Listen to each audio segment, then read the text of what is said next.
you been? I've been great. New York weather is changing. It went from 30, it's going to be 90 next week. Oh wow. Tell us what that means in terms of is it beach weather? Do you guys consider that like springtime? What do you consider it to be? For those of us that don't understand what that weather feels like, because we're already in deep heat of summertime. 90 is summer. Okay, so it's summertime already. That's great. So sun's out longer. Everyone's really enjoying it. We're doing some small talk just until we get notification that we are live on LinkedIn, which I think we are. But just to be sure, I am just giving LinkedIn a minute. Let's see what we got. Yeah, I wonder if LinkedIn got upset with our last conversation last week. No, we are absolutely live on LinkedIn, which is great. Here we go. Jack, what are we talking about today?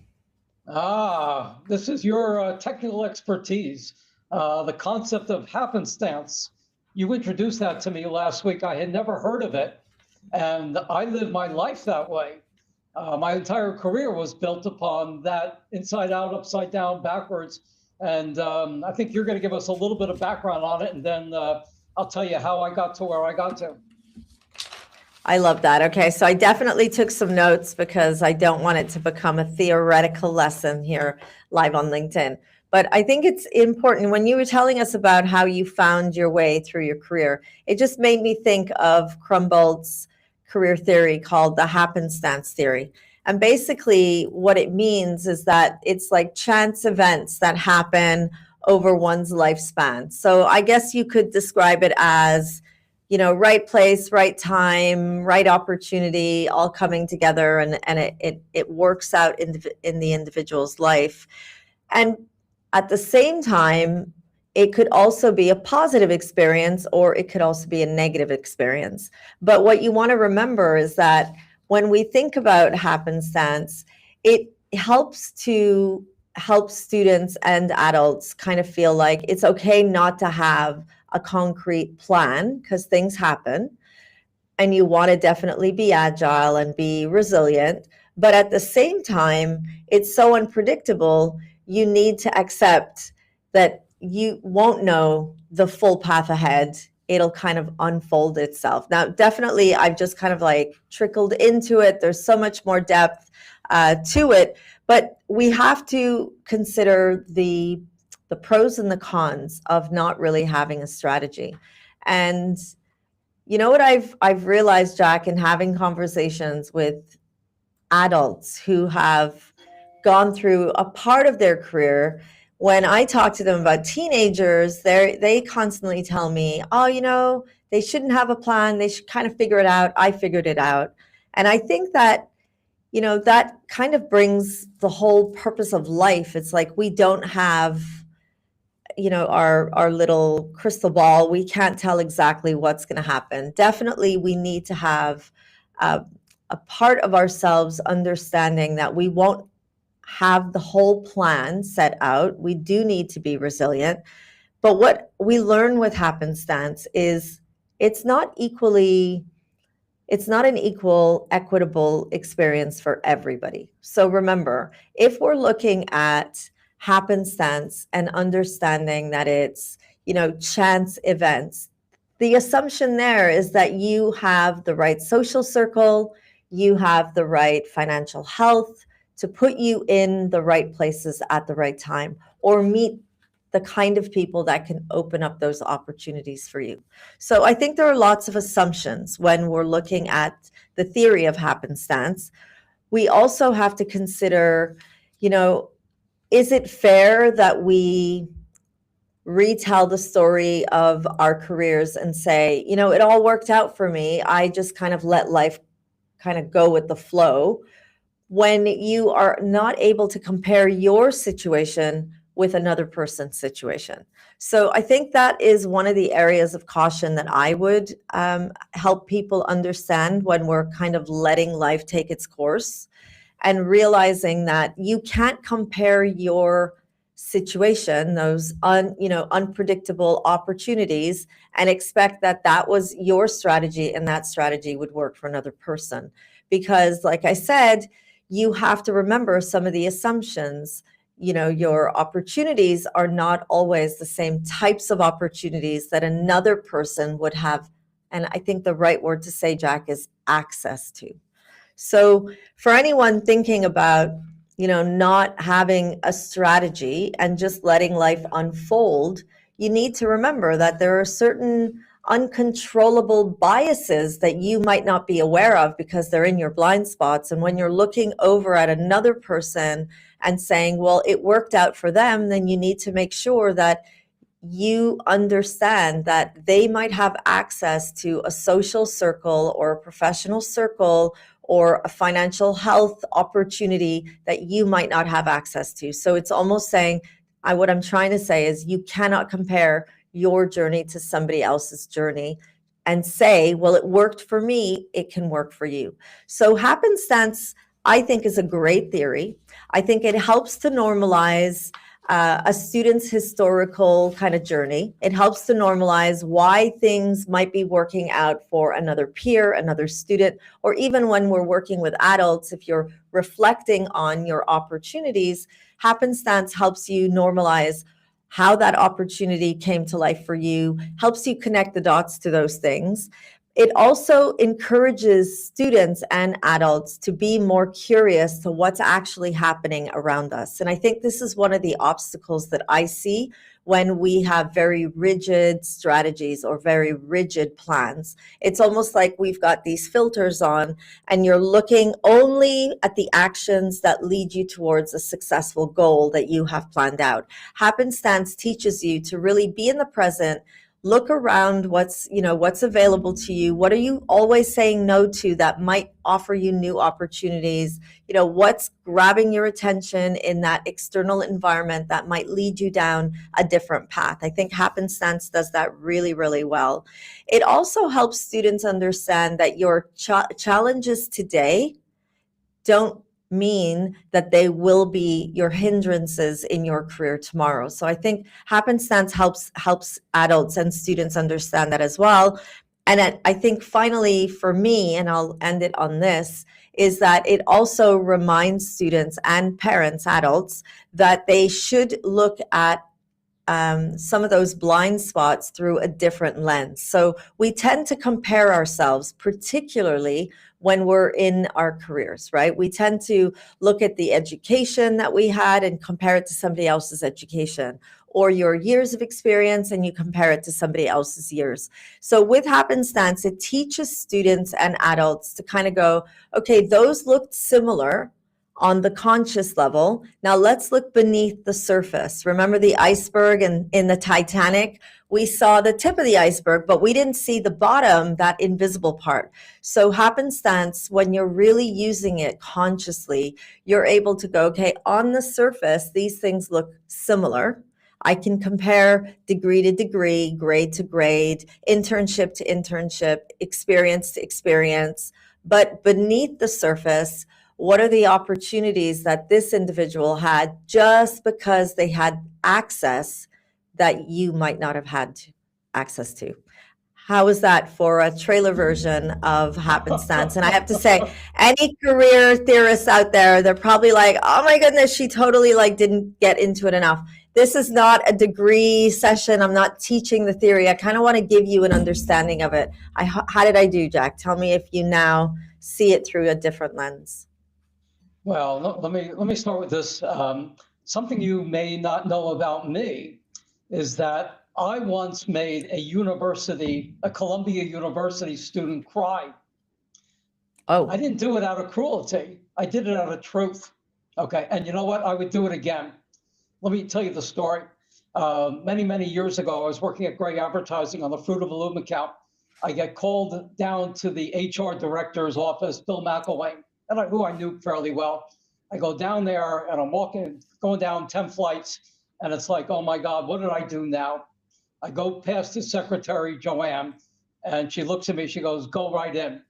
Bill's back's turned to me, he looks at me, and I go, oh my God, what did I do now? He goes, sit down. I go, shit. He goes, "You're going to Columbia next week." I go, "Wait a minute, I've already got a college degree. What do you mean I'm going to Columbia?" He goes, "Gray is doing on-campus recruiting.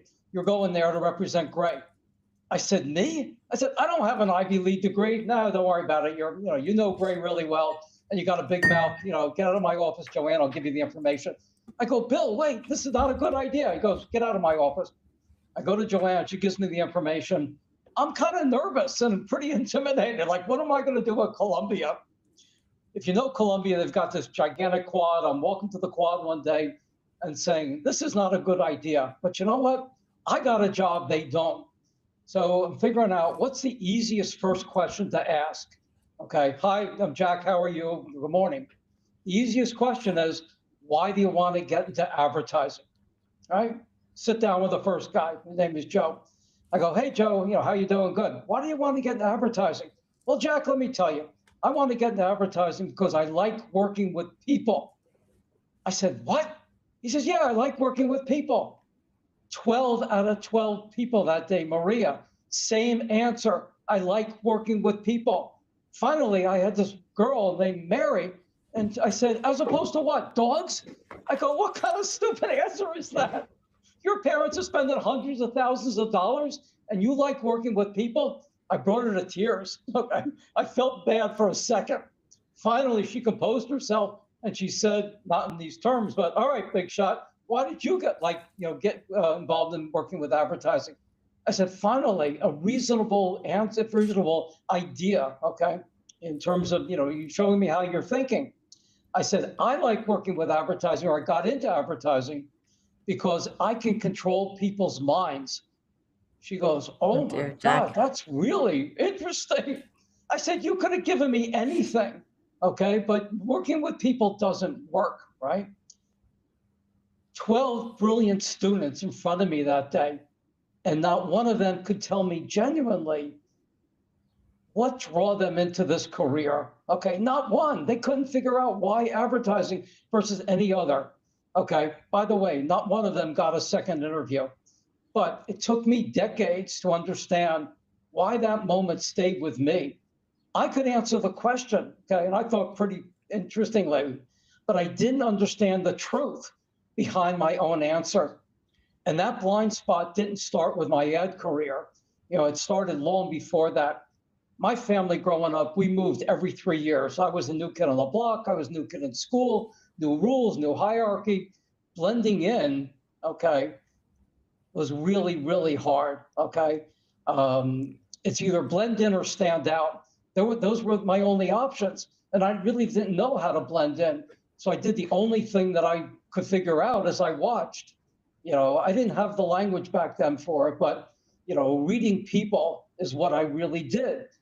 Who held the room? Who had the insecurity? What needed to be seen? I was studying people before I knew that's what I was really doing. Life put me in that club, but I didn't apply. Meanwhile, two different states, two different high schools. I was learning really the rules by scratch. I didn't really know what the hell I was doing, but I made it to college. And my father, who was a very, very strong, dominant personality in my life, decided I should major in accounting. I lasted for 5 minutes. All right, totally not my personality or not my skill set.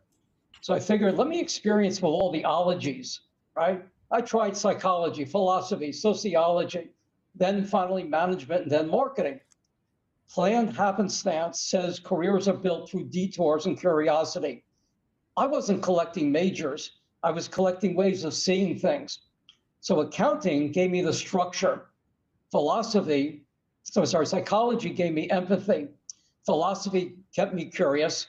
Sociology revealed culture, and management taught me systems. And then finally, marketing led me into advertising. That foundation carried me through 4 decades of building and revitalizing Fortune 100 companies. That became my identity, or so I thought. Then reality cracked the story open. The woman I was sharing my life with died. She just up and died on me. And that silence that followed, one question surfaced. Do I really want to spend the rest of my life selling soap? Okay. Then came the one that actually changed my life. I said, within my skill set, what else can I do? And that's where Sam entered my life. I was having dinner one night with a couple of friends, and they said, you know what, Jack, we want to talk to you about an interesting project. I said, I'll do it. She goes, you don't even know what it is. I said, it doesn't matter. It's coming from you. I'll do it. It turns out that my friend's wife, boss, comes to her and said, my son, who you know, Sam, is having is financially irresponsible, and I need somebody to help him. She goes, I don't do that, but I've got a friend that does stuff. Let me talk to Jack. So I said, fine, let me talk to the father. Instantly, my assessment was the father didn't want to be the parent. He was living in Minneapolis, Sam was living in New York, and the kid was burning through cash all the time.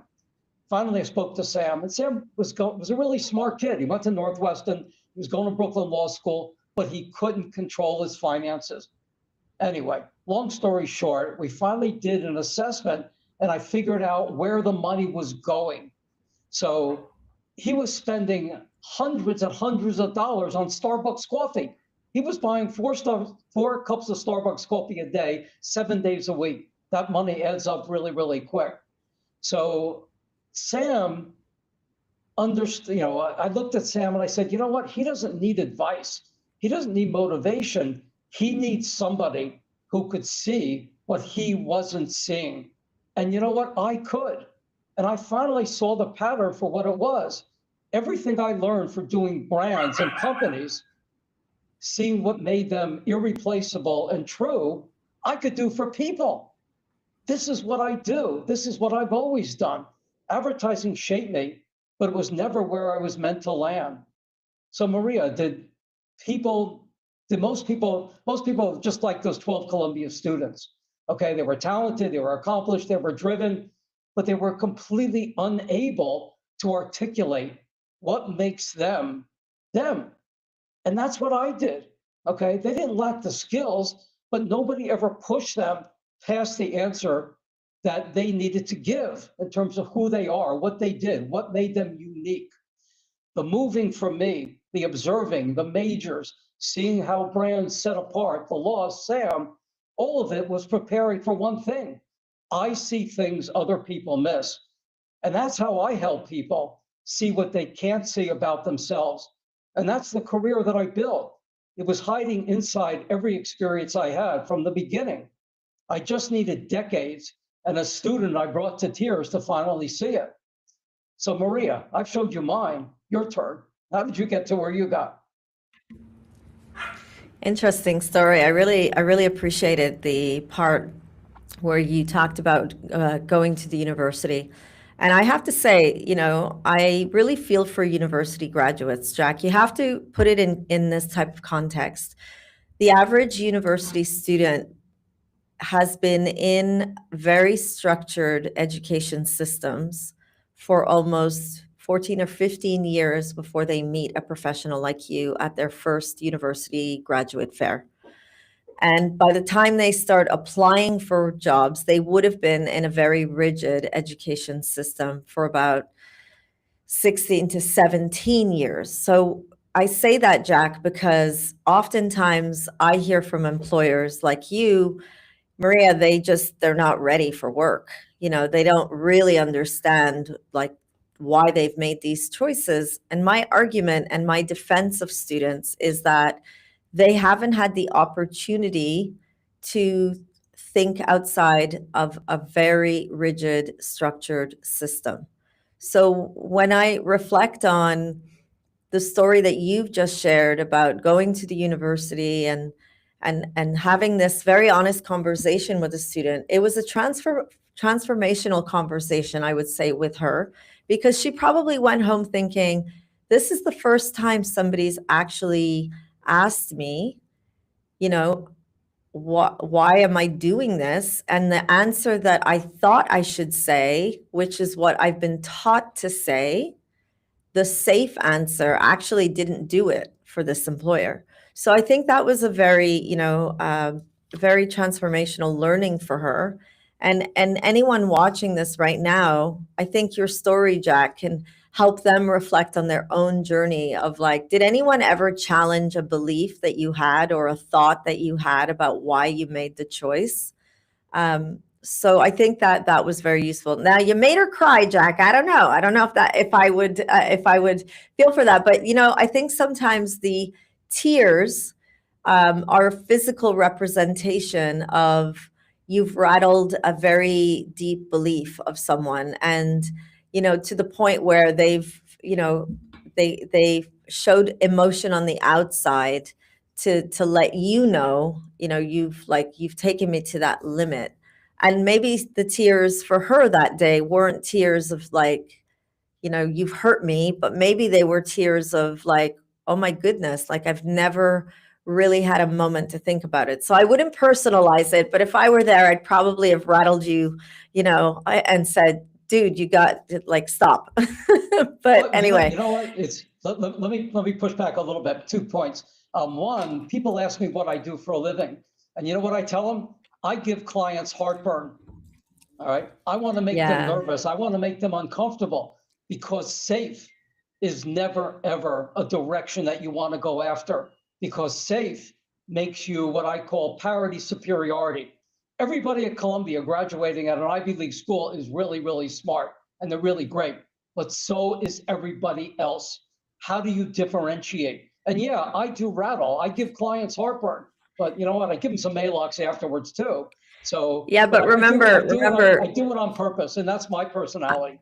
The I second hear you, thing, but remember, hold on, Jack. Remember, university students have been taught not to be different. They've been taught to stay inside the lines. right? So, It's to terrible. tell a 19, 20-year-old like, parity superiority and like what makes you you, like that could be the first time anyone's given them a space to think about it. So, tough love is okay, but you got to kind of like ease up on that with these young people. And I You guess know what? that's me wearing my mom hat right now, going, "What did you do?" Anyway, sorry, I interrupted you. Go for it. No. It's a conversation. But so my point to you is that you're the expert in this field, and I know this is kind of your career and your passion and your purpose. I hate passion. Your purpose in life is to turn this thing around and make it better and more. Make these kids and parents understand. They can't figure out, why can't I get a job? Why is my career stuck? What's holding me back? You know what? I think the education system is holding these people back. What are you doing to try to change that? And I know, you're kicking and screaming and trying to break down these doors, and it's really, really hard. And you've got, hundreds and hundreds of years of the same stuff that's going on. But, why don't you share that with, the people who are listening today? Because I think that's what you do in an incredible way.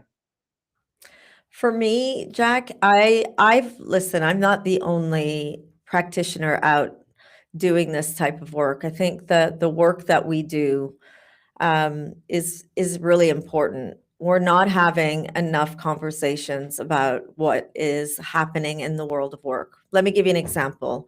Yesterday, I went to this iconic event in Dubai. I saw 39 founders pitch their business to a room full of judges and potential investors.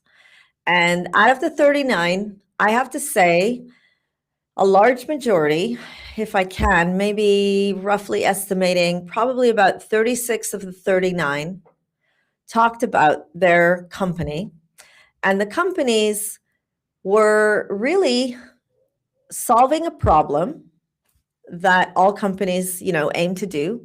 But what they weren't discussing out loud was their solution was actually going to make humans more irrelevant in the workplace. Okay, so I was listening with those ears. For every new tech company coming up, talking about speed and automation, we are not talking about the reality that whether you're a young person entering your career or you're someone in a career right now at some phase or stage, it's not going to be about what do you want to do. It's going to be about how are you going to be relevant and how are you going to solve a problem as a human in an organization, and how are you going to be able to be different and relevant if I'm going to put you in competition with some tech or some type of automated, AI, new, whatever it is.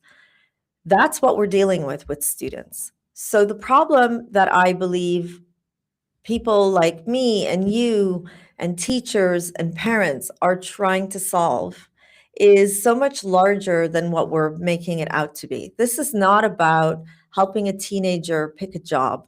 This is about helping a young person navigate the future of work, where at one end of the extreme, you have people saying, oh no, they're not going to replace you, they're going to make you more productive.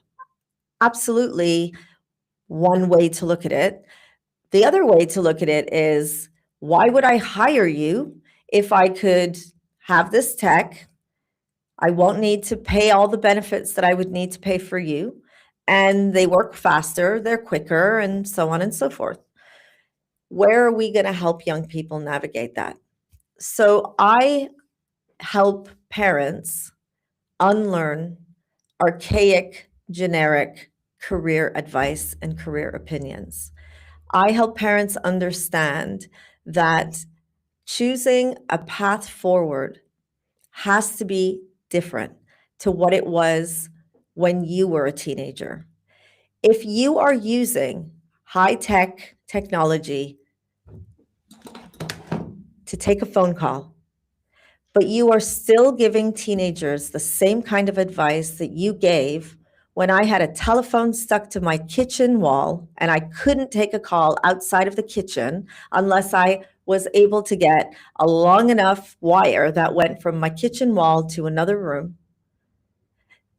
then it's time to change how we do this. And I'm really passionate about solving the problem, Jack. I'm not passionate in the way that we talk about find your passion.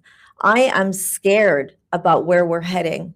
I'm Yeah. not only afraid for how we're misguiding students, I am afraid that we are oversimplifying a real challenge that most people are not talking enough about. And then at the same time, you have to think about the return of investment of education, and not just of university education. Today, we have young people home learning because parents don't believe that they need to send their kids to school, because why do I need to pay all this money for school? I can do it better at home. I'll just do home learning. That is one way of teaching your children. And then we have universities now being, we're critical of degrees and saying, well, why do we need a degree? We don't need a degree.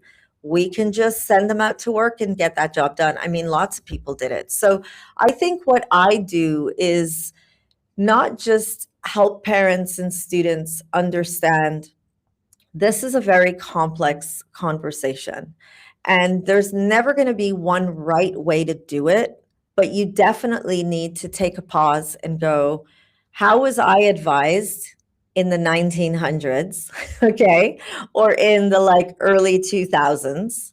And by the way, the 1900s, that's Gen X, okay? So if you're a Gen Xer, then you were learning how to pick a career in the 1900s. And if that makes you feel old, I purposely say that. I say that about myself as well. I learned about my future career in the 1900s. My children are living towards we're talking about 2040, 2050. They're looking out that way and they're thinking about their children, and we're moving forward. So we have to think differently. Now I'm rambling, Jack, but how I found my career was the way most people did in the 1900s. We found it by chance. Did we like it? Some of us did. Some of us are still complaining about it. Some of us, my best friend worked at the same company doing the same job for over 25 years, right? And after 25 years, she finally was able to say to me, Maria, I feel like I need to be doing something different, And I'm like, why'd you wait 25 years? And she went, because, I didn't know what to do. And she loves what she does. And it's not saying that you won't love what you do, but in the 1900s, that was the goal, to find a job for until you retire, right? That doesn't exist anymore. And actually, my father, who's who was born in the 1950s, he was an entrepreneur and he did several different things so many times. So even in that time, there wasn't everybody trying to do that one job for life. So my job is to help students see that there's more than one way to figure it out. But I also advocate for strategy, and not because you're going to have to stick to it.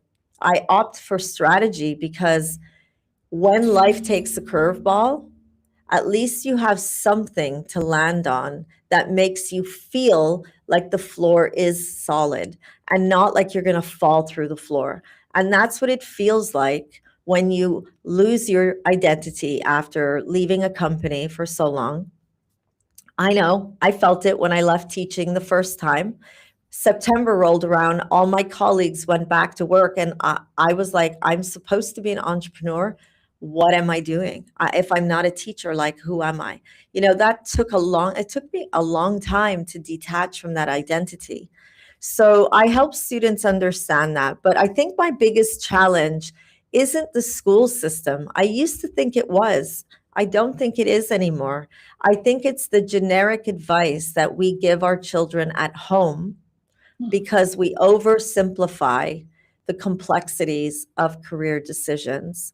And because as parents, we are so used to having all the answers to help our children through their lives that when it comes to career decisions, we think we're supposed to have all the answers. So we think we do. And I think that is where my greatest challenge lays. So Yeah. anyway, I'm off the soapbox. You know, let me give you kind of my summary assessment on this. I don't think it's technology, okay, that's screwing up the world and people's careers.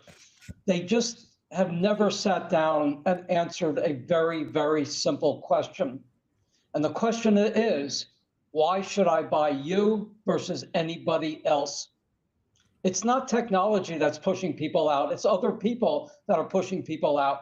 And the very, very few that understand their differentiation and their uniqueness and their ability to say, here is why you should hire me, why you should buy me. You should buy my story, buy my act, buy my product. Every single thing is exactly the same thing. Every generation has gone through from industrial to the horseless carriage to the car to the computer to AI, and we need to keep growing. We need to keep having these incredible breakthroughs of technology and life. But when it comes down to it, it comes down to the individual person saying, why should you buy me versus anybody else? If you can't answer that question, I don't care what generation you're in, you're still going to be back with everybody else in that lemmings pool, trying to jump off the cliff because nobody knows the answer to that.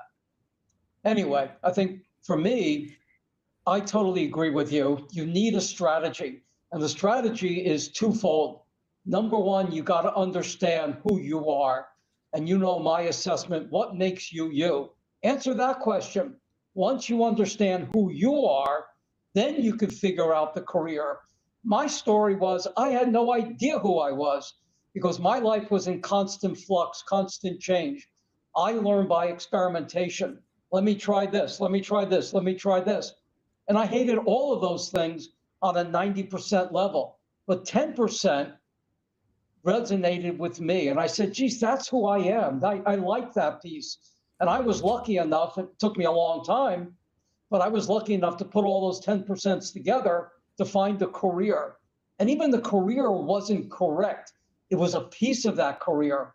So no matter what we say to people, the only thing that I think you need to take away from my perspective is it's really, really hard. It is, but you got to do the work. And I don't care how you start, inside out, upside down, backwards, forwards, you need to start somewhere. And the somewhere is figuring out who you are first. Don't let your parents tell you you should be a doctor, a lawyer, and God knows an accountant. Okay. Don't do any of those. Figure out what makes you you. Anyway, that's where we are. I love that. Okay, we have a question. How did you know when to take a risk in your career versus stick with your original plan? That comes from Aya Shatila. For me, everything was a risk. Okay, here's the answer to that question. The easiest thing for me in life has been change. That's usually the most difficult thing for every other person. My entire life was built upon change. So risk and change were synonymous.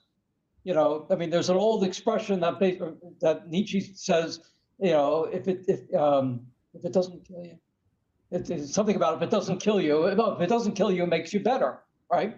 Isn't that Kelly Clarkson? Isn't that Kelly Clarkson's song? Right, Just joking. Keep going, keep going. No, so for me, again, it goes back to figuring out how much risk adverse are you? That's the answer to the question. And again, everything starts from the foundation of what makes you you.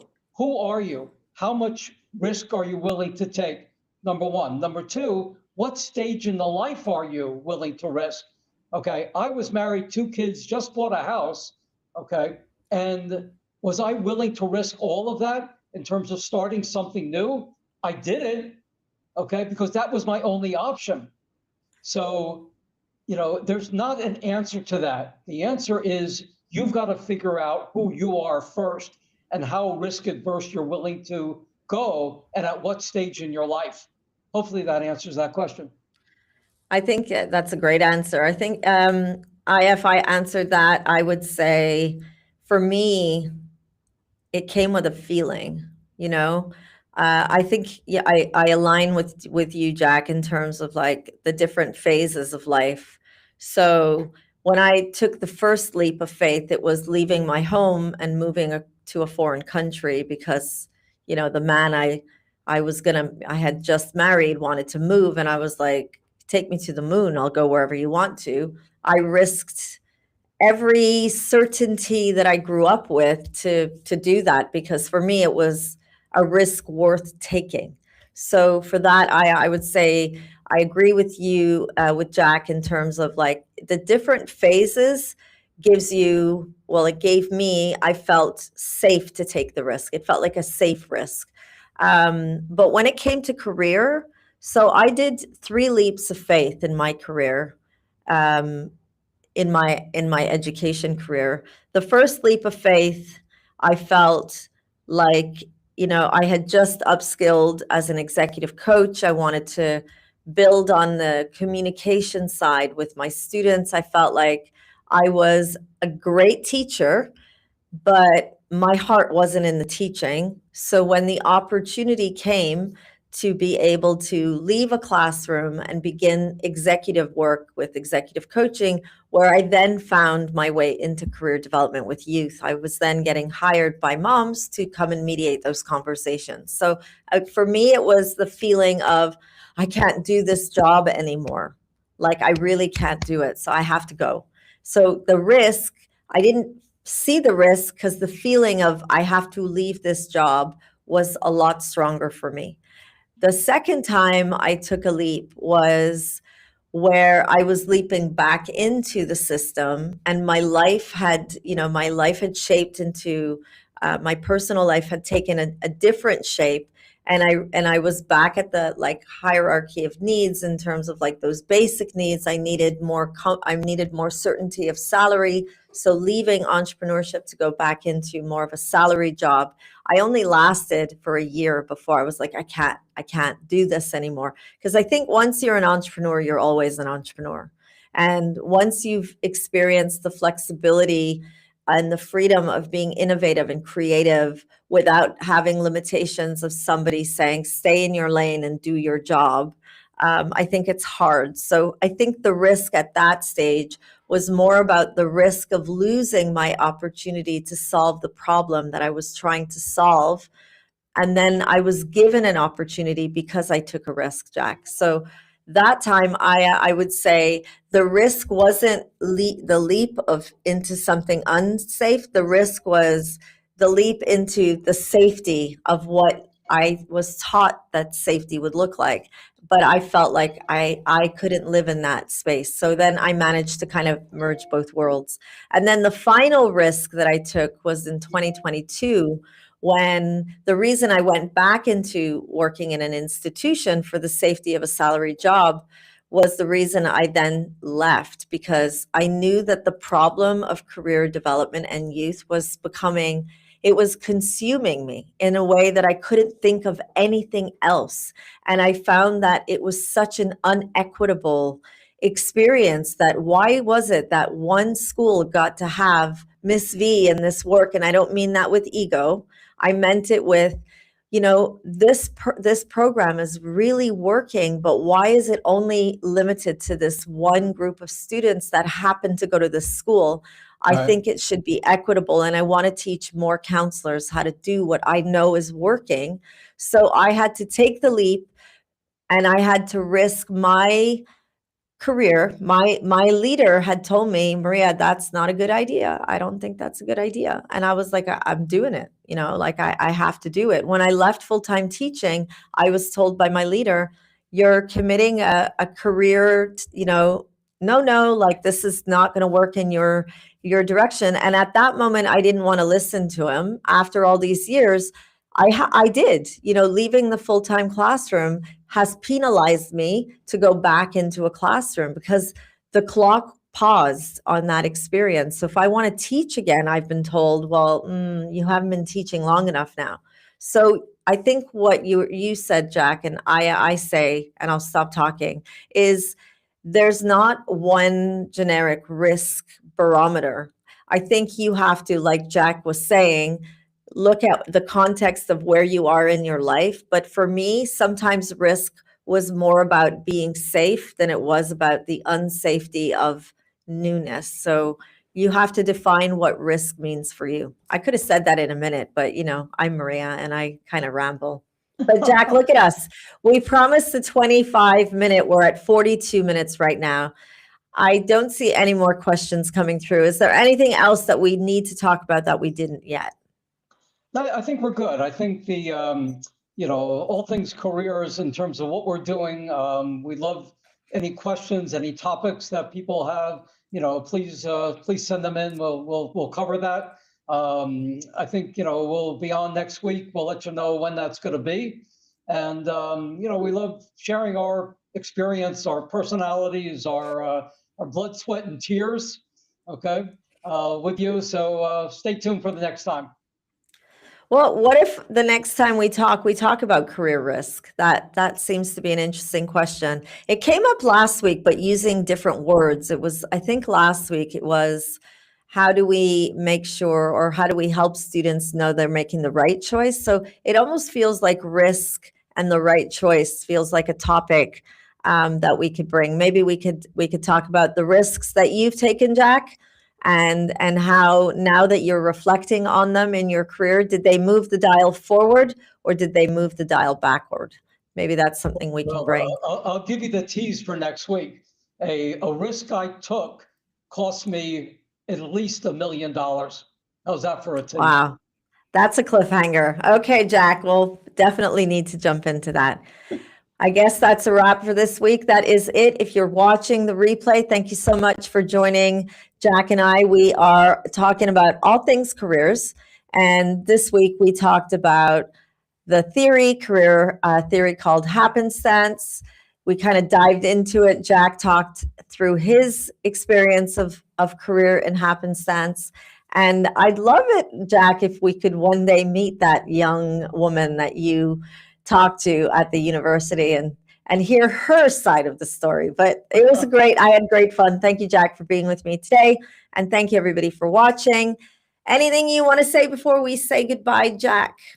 Nope. See you next week. Bye, everybody. Bye-bye.